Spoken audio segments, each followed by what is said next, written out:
Veš, živimo v Ameriki in Franciji, gospodarstvo je odlično, imamo čudovito hišo, uspešno podjetje, zdaj pa se otroci izobražujejo tukaj in predpostavka je, da je to kraj za njihovo prihodnost. Ampak, ko pogledaš globlje, ljudje razumejo, da to ni kraj za tvojo prihodnost. Ko smo odraščali, je bil Izrael država tretjega sveta, kaj ne? Zdaj je Izrael verjetno najbolj dinamična država na svetu. To je del filozofije tukaj, da poskušamo ljudi prebuditi in jim pokazati, da obstaja nova realnost. In na to moraš pogledati z novimi očmi. Rabi Leo Dee je v Veliki Britaniji rojeni izraelski rabi, izobraževalec in nekdanji investitor tveganega kapitala, katerega življenje se je zavedno spremenilo. Ko je njegova žena Lucy in hčerki Maja in Rina bili umorjeni v terorističnem napadu v Jordanski dolini aprila 2023. Od takrat je postal mednarodno spoštovan glas o odpornosti, veri in sionizmu. Rabin Dee je svojo novo knjigo The Business Case for Israel – Can you afford not to be there? Posvetil svoji novi ženi Elisi. V njej uporablja analitična orodja vlagatelja, da bi dokazal, da je Izrael ena najmočnejših dolgoročnih naložb na svetu. Ne le ekonomsko, ampak tudi moralno, strateško in duhovno. Dobrodošli v oddaji JNS News Hub, Raudi. Hvala, Steve. Kaj vas je motiviralo, da ste napisali to čudovito knjigo? Torej, po naši tragediji, ko se je 6 mesecev kasneje začela vojna, me je več skupnosti v Združenih državah in po svetu povabilo, da spregovorim. Verjetno zato, da bi jim v teh okoliščinah dal moč. Tako sem potoval in pripovedoval svojo zgodbo, pa tudi zgodbo Izraela od 7. oktobra dalje. In potem, ko sem tolikokrat govoril, sem pomislil, da bi to morda moral zapisati. In to je bil pravzaprav izvor te knjige. V uvodu pripovedujete zgodbo o srečanju, ki ste ga imeli v francoskem metroju. Povedal ti bom resnico, Steve. Torej, Eliza in jaz sva se na poti nazaj iz ene od najinih poti v ZDA za en dan ustavila v Parizu. Oba sva imela spomine izpred 20 let na odlično francosko košer hrano. Zato sva si zvečer rezervirala mizo v najboljši mesni restavraciji, zjutraj pa šla po najboljši rogljiček. In kar sva našla, so bili najslabši obroki, kar sva jih imela v zadnjih mnogih letih. In ugotovila sva, da lahko v najinem domačem kraju, Eufrat, dobiva boljši rogljiček in boljši francoski obrok. In bil sem tako jezen tistega jutra, po zelo slabem zajtrku. Stal sem v judovski četrti pri metroju. In poleg mene je stal moški s kapo, ker seveda v Franciji ne moreš nositi kipo, in sem ga vprašal, govorite hebrejsko? In je rekel, da. In sem rekel, veste, zakaj živite tukaj? In to je pripeljalo do pogovora, kjer je v bistvu rekel, poglejte, jaz sem Francoz, govorim francosko, tukaj delamo. Rekel sem, izbirate življenje na manj kot idealnem mestu. Vzgajate svoje otroke tukaj, kjer morate skrivati svojo identiteto.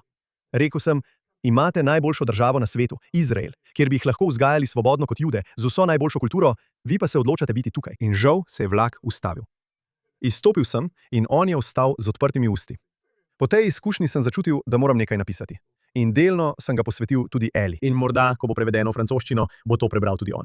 Mislim, da ste po poklicu res rabin, ampak kako to uskladite s tem, da nenadoma gledate na Izrael in današnjo situacijo v svetu z ekonomskega in strateškega vidika? Torej, Steve, resnica je, da sem Baltišuva. Študiral sem na univerzi v Cambridgeu in 10 let delal v financah v londonskem finančnem okrožju City. In tam sem vlagal v zasebni kapital, tvegan kapital, za 2 sklada. Pri drugem $1 milijardo vrednem investicijskem skladu so me imenovali za direktorja. In dan potem, ko sem bil imenovan za direktorja, sem dal odpoved in odšel v Izrael, da postanem rabin. To je že druga zgodba, ampak v osnovi sem bil pravzaprav investitor. In način, kako smo delovali v skladu zasebnega kapitala, je bil, da sem bil del tehnološke ekipe. In iskali smo podjetja, ki bi jih želeli kupiti, zasebna podjetja, nato pa smo napisali investicijsko poročilo. Investicijsko poročilo je zajemalo trg za izdelek, vodstveno ekipo, zaposlene, oceno tveganja, SWOT analizo. Naredimo celotno analizo, zapišemo jo v majhno knjižico, predamo jo, sedimo pred investicijskim odborom skupaj z glavnim direktorjem in investicijskimi strokovnjaki, utemeljimo, zakaj želimo kupiti podjetje. Po 1 uri sprejmejo odločitev. Da, lahko porabite denar, ne smete porabiti denarja. In ko je šlo za Izrael, sem pomislil, veste, to bi bilo zanimivo na Izrael gledati kot na podjetje. Če bi gledali na Izrael kot na podjetje, kakšen bi bil trg? Kaj bi bil izdelek? Kdo bi bilo vodstvo? Vodstvo so v bistvu politiki, kaj ne? Kdo bi bili zaposleni? To je vsak človek v populaciji. Kaj je SWOT analiza? Prednosti, slabosti, priložnosti, grožnje. Kaj, če bi na Izrael pogledali popolnoma objektivno? In kar me je presenetilo, je to, da je rezultat pravzaprav precej prepričljiv. In nisem prepričan, da je kdo to že kdaj naredil na tako objektiven način. Torej, In to ste naredili zelo dobro. Napišete, da cilj te knjige ni zgolj ustvariti poslovni primer za vlaganje denarja v Izrael. Gre tudi za to, da utemeljimo, zakaj je vredno svoje življenje graditi v Izraelu. prav. Torej, resnica je, da ko sem potoval po svetu in govoril o svoji zgodbi o Izraelu, ljudem sem rekel, zakaj niste tam? In povedali so mi, da imajo tukaj službo. Tukaj govorijo jezik, njihova družina je tukaj. Na koncu gre vse za udobje. In koncept je, veste, živimo v Ameriki in Franciji, veste, gospodarstvo je fantastično, imamo odlično hišo, imamo odličen posel, zdaj se otroci tukaj izobražujejo in predpostavka je, da je to kraj za njihovo prihodnost. Ampak, ko poglobljeno pogledate, ljudje razumejo, da to ni kraj za njihovo prihodnost in so pripravljeni to priznati pravzaprav, ko se z njimi o tem pogovorite. Torej, obstaja to neskladje, mislim, da izhaja iz dejstva, da je bil Izrael, ko smo odraščali, tretja svetna država, kaj ne? Zdaj je Izrael verjetno najbolj dinamična država na svetu. Ampak naše misli so še vedno nastavljene na tisti scenarij iz 80-ih, 90-ih let, kjer bi priletel na to, kar je zdaj terminal 1 na Ben Gurionu, ki je bil v bistvu sred puščave in bi hodil čez pesek, da bi prišel do res podpovprečnega terminala in potem prideš ven in vzameš taksi po enopasovni cesti do Jeruzalema in mislim, da je v glavah mnogih ljudi to še vedno tam. In ena od tem te knjige je, da je kot investitor zelo nevarno imeti star način razmišljanja. In to smo že videli, naprimer, primerjam različne scenarije, recimo Kodak proti Applu. Ljudje so vlagali v Kodaka v 80-ih, 90-ih in 2000-ih, karkoli. In to je bilo podjetje v razcvetu. Obvladovalo je svetovni trg fotoaparatov. In potem je prišel iPhone s tem telefonom, ki očitno ni bil konkurenca. Telefon je hitro dobil fotoaparat, strokovnjaki pri Kodaku so se odločili izumiti digitalni fotoaparat in ljudje, ki so vlagali v Kodaka, so v naslednjih 5 letih izgubili vse. In tisti, ki so vlagali v Apple, so obogateli. In na nek način smo trenutno na podobnem mestu. Stari svet za Jude, veste, Amerike, Velika Britanija, Francija, Argentina, Kanada. Tu so Kodaki in Izrael je Apple. In prišlo je do spremembe tehnologije, spremembe dinamike na trgu in tisti, ki so to opazili, veste, jim gre zelo dobro, Baruch Hašem. In tisti, ki so pozni uporabniki, bodo zamudili in jih bo to drago stalo. Torej, to je del filozofije tukaj, poskušati prebuditi ljudi, da obstaja nova realnost in da jo morajo gledati z novimi očmi. Nekateri trdijo, da je 7. oktober Izrael naredil veliko bolj tvegano mesto in zato si ne želi vsak narediti alije. Vi pa trdite nasprotno. Prav. Zelo zanimivo je. Imel sem vprašanje, ko sem prišel do poglavja o izdelku v primeru Izraela.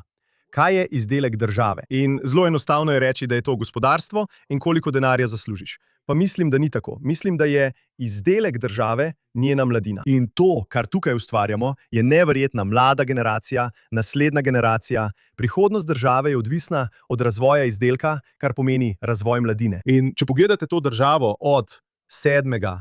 oktobra naprej, vidite nekaj popolnoma nenavadnega, kar zadeva svet.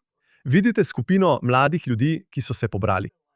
Na bojiščih se življenjem borijo za kulturo, za vero, za kraj, za državo.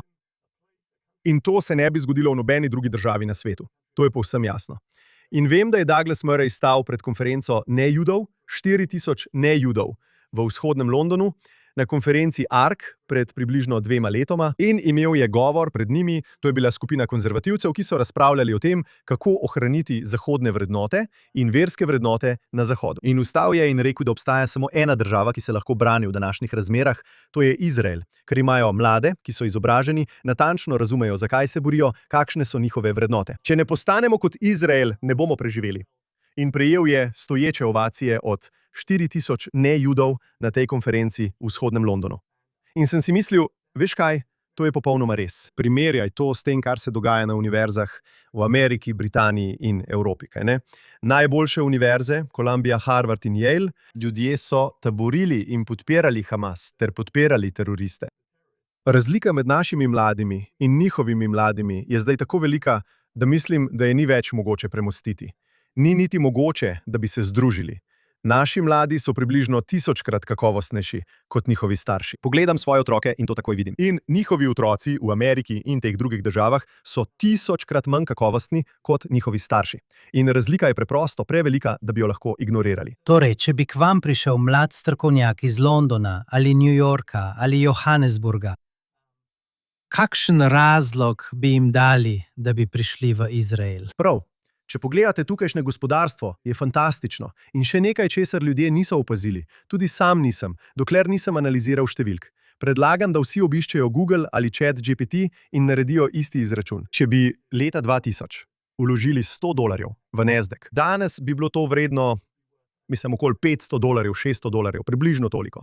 Če bi enakih $100 vložili v indeks Tel Avivske borze 125, danes bi imeli $700 ali $800.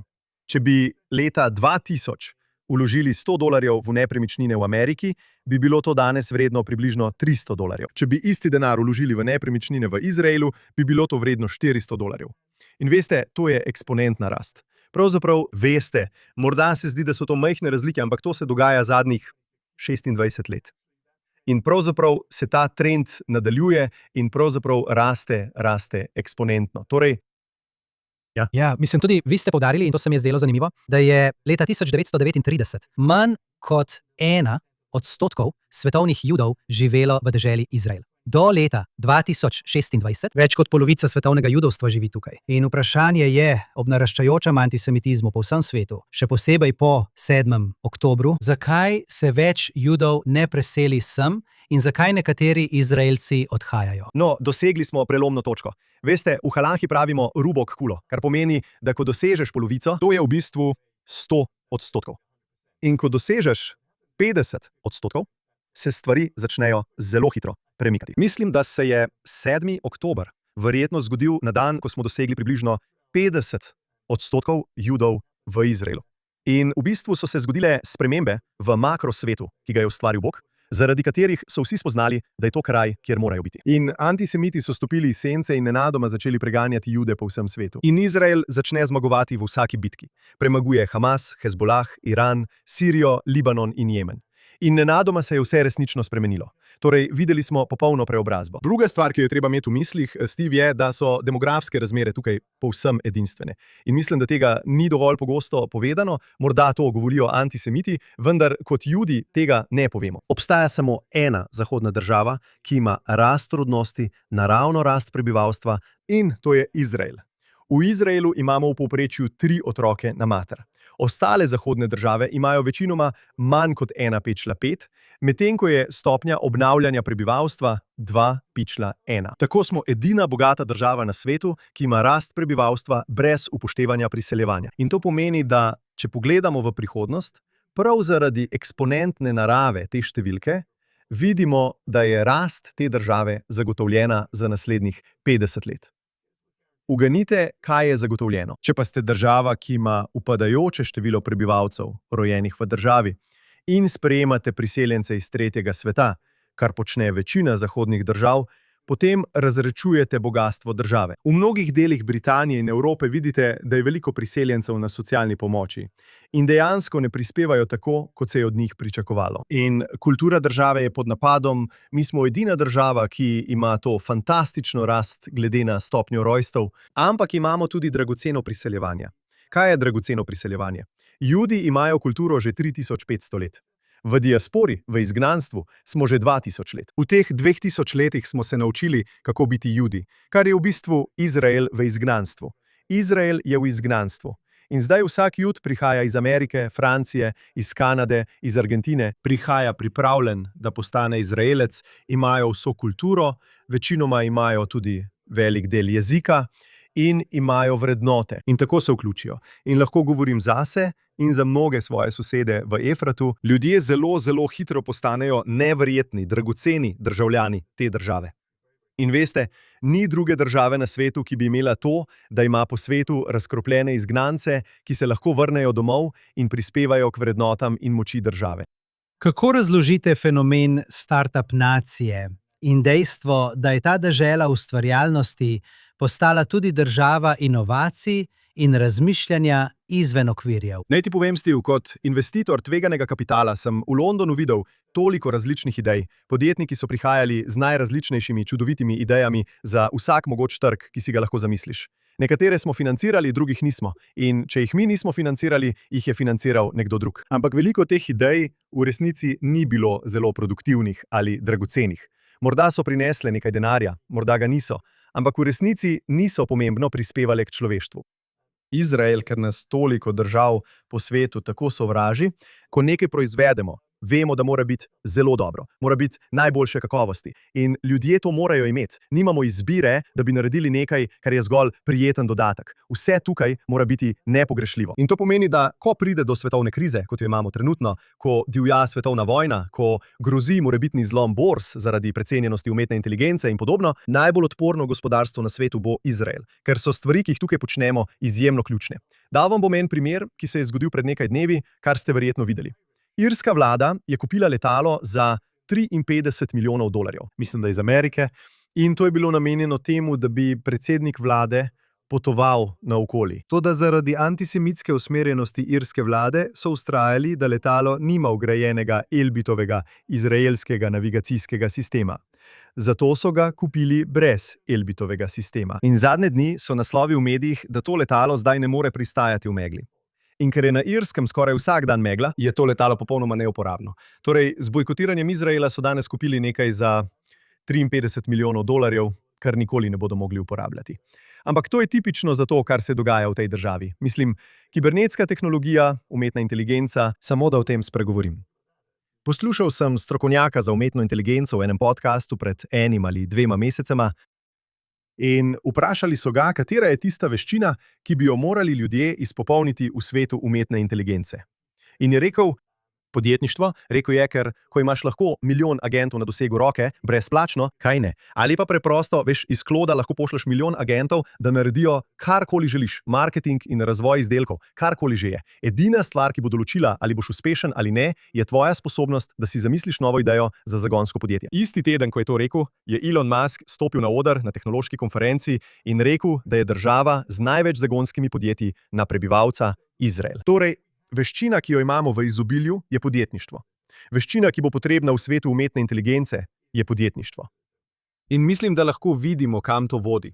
Torej, vsi kazalci kažejo, da nismo le dosegli najboljših rezultatov med vsemi zahodnimi državami v zadnjih 25 letih, ampak je tudi trend za naprej resnično osupljiv. In ko se bližamo volilni sezoni tukaj v Izraelu, kar ste omenili tudi v knjigi, vi kljub vsem tragedijam, skozi katere ste šli, nekako še vedno delujete tako optimistično glede prihodnosti. Veliko ljudi se pritožuje nad vodstvom v tej državi, nad politiki in ja, to je pošten argument. Zamočili so 7. oktobra. In obstajala je nekakšna ideologija z obeh strani, da lahko živimo s to veliko oviro v Gazi, kar se je izkazalo za napačno, in da lahko preprosto odložimo jedrski razvoj v Iranu, tudi to se je izkazalo za neresnično. Torej, naredili so veliko napak. Ampak pravzaprav mislim, da bi morali ljudje razmisliti o tem, kako ta država uspeva kljub svojemu vodstvu. In mislim, da je to zelo pomemben pokazatelj. Ker če pogledate Meta, torej to je Facebook, ki ga vodi Mark Zuckerberg. Mark Zuckerberg je, mislim, da je bilo to pred približno 5 leti, predstavil idejo, za katero so vsi mislili, da je popolnoma nora, in sicer ustvariti meta vesolje, kjer bi ljudje hodili naokoli z očali za virtualno resničnost, in celoten svet bi bil preoblikovan, oblikovan. In nakupovali bi ter se srečevali s punco in vse počeli na Facebooku. Ne bi vam bilo treba zapustiti hiše. In mislim, da je zbral več 10 milijard dolarjev, da bi vložil v ta projekt, za katerega je večina ljudi menila, da je nor. Cena delnic se je zrušila, ko so ljudje videli, da projekt ne napreduje. In kljub temu, ko se je umetna inteligenca začela pojavljati, se je izkazalo, da je že zbral več 10 milijard dolarjev. In nenadoma je spremenil svojo strategijo v vlaganje v umetno inteligenco. In zaradi tega je cena delnic poskočila v nebo. Tako vidimo, da včasih lahko najslabše vodstvo na koncu naredi stvari, ki so izjemno dragocene. Morda iz napačnih razlogov. Mislim, da če pogledate to državo, vidite osupljiv uspeh. Pogosto kljub vodstvu. In to je zato, ker so ljudje tako odporni. In to smo ponovno videli 7. oktobra. Videli smo, da vojska 7. oktobra ni uspela zaščititi naših civilistov, toda prostovoljci so tisti šabat opustili vse. In se spomni, in so se odpeljali do območja ob Gazi in so se borili in tvegali svoja življenja ter rešili Izrael. Tako da veste, in potem v tednih zatem so ljudje nosili hrano vojakom na frontne črte v Libanonu in Gazi. Ni bilo hrane, ni bilo oblačil, ni bilo čelad, ni bilo neprebojnih jopičev. In judovsko ljudstvo je takoj ukrepalo in to zagotovilo. Tako da na nek način slabo upravljanje, ki ga imamo v tej državi, ampak z uspehom dokazuje, da je država pravzaprav bolj odporna kot kjerkoli drugje. In želim se na koncu vrniti k dejstvu, da ste rabin in da veliko govorite o Tanahu, Svetem pismu, proti koncu knjige. In vso svojo filozofijo utemeljujete na Svetem pismu. Kako pojasnjujete s svetopisemskega, teološkega, duhovnega vidika, zakaj ima vaša teza toliko smisla? Prav, mislim, da smo v diaspori zelo dobri pri zamegljevanju tega, kar Sveto pismo dejansko pravi. Bil sem rabin 6 let v Angliji in lahko potrdim, da sem bil kriv, prav tako kot vsi ostali. Prišel sem do parše tedenskega odlomka Tore. Prebrali smo jo. Imel sem pridigo. Pridiga je bila vedno o tem, da ljubi svojega bližnjega kot samega sebe. Karkoli lepega, veste, in vzel sem lep vers iz odlomka, ter ga razširil na to, kako smo lahko boljši ljudje v svojem življenju. In to je bilo super. Vsi so bili zadovoljni. Odšel sem. In šele, ko sem potem prišel v Izrael, to je bilo leta 2014, sem spoznal, da to ni sporočilo Tore, to je pravzaprav šeker.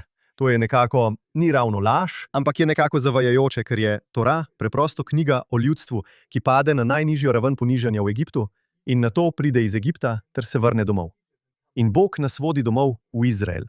In potem rečeš, v redu, kaj pa preroki? Preroki, veš, vse, kar govorijo, je o tem, kako pridemo domov in zakaj smo bili izgnani, ter kako bi se lahko spet vrnili domov, kaj ne? In potem pogledaš celo v Svetem pismu, kaj ne? Pogledaš knjigo Rute in vse je o tem, kako se ona vrača domov. In obstaja še veliko drugih primerov v psalmih, pregovorih in tako naprej. In vidimo, da se ista stvar ponavlja znova in znova. Biblija nam govori, da se morajo Judi vrniti domov. In to zlahka spregledamo, ker gledamo eno določeno besedo tukaj, eno določeno besedo tam. Ampak če pogledaš na celotno knjigo kot celoto, je jasno sporočilo, da judovsko ljudstvo pripada Izraelu. To je naš dom, mi smo v bistvu izraelsko ljudstvo v izgnanstvu, na to smo pozabili 2000 let, ampak zdaj smo doma in zdaj je večina izmed nas tukaj. To je res začetek obdobja odrešitve. In to vidimo povsod. Vidimo, kako antisemitizem po vsem svetu eksplodira, a ljudem sporoča, naj pridejo domov. Judom sporoča, naj pridejo domov. In vidimo izjemen uspeh, ki tukaj cveti v vsem, kar trenutno počnemo, kar je spet znamenje z neba, da nam je namenjeno biti tukaj. In to je v bistvu sporočilo v vaši knjigi. No, zanimivo je, knjigo sem, kot pravim, poskušal napisati čim bolj objektivno in tam boste videli veliko grafov. Povedal bom eno stvar, s katero začnem, eden od grafov, ki jih pokažem na začetku, ali tabela prikazuje, kje so bili Judi v zadnjih 3500 letih. In zelo zanimivo je, ne vem, če so ljudje res razmišljali o tem na ta način, ampak pred 3500 leti je bilo 100% Judov v Egiptu. Seveda, tam, kjer smo bili sužnji. Pred približno 2500 leti je bila večina Judov v Babilonu, ko je bil to svetovna velesila. Potem v Rimskem imperiju, pred 2000 leti, je bila večina Judov v Rimskem imperiju. In potem v Španiji večina oziroma veliko Judov, 30–40% Judov, je bilo v Španskem imperiju, ko je bil ta prevladujoča sila na svetu. Potem v Ameriki, v 50–60 letih, je bila večina Judov na svetu v Ameriki, danes pa je večina Judov v Izraelu. In postavim vprašanje, ne dam nujno odgovora, ampak bi rad, da bralec o tem razmisli. Ali je bilo zato, ker so bili Judi v teh državah, da so te postale velesile? Ali pa je bilo zato, ker so bile te države velesile, da so Jude privabile, da so prišli tja živeti? In mislim, da je na to enostavno gledati z obeh perspektiv. Prepričan sem, da je resnica nekje vmes. Ampak če pogledamo Ameriko danes, ali so Judje šli v Ameriko zato, ker je bila dežela, kjer so ceste tlakovane z zlatom? Ali pa ko pogledate 10 najbogatejših ljudi v Ameriki, milijarderjev, in vidite, da je večina med njimi Judov, težko je ne reči, da morda Judje tam dejansko ustvarjajo bogastvo. Kaj pa to pomeni zdaj, ko je večina Judov v Izraelu?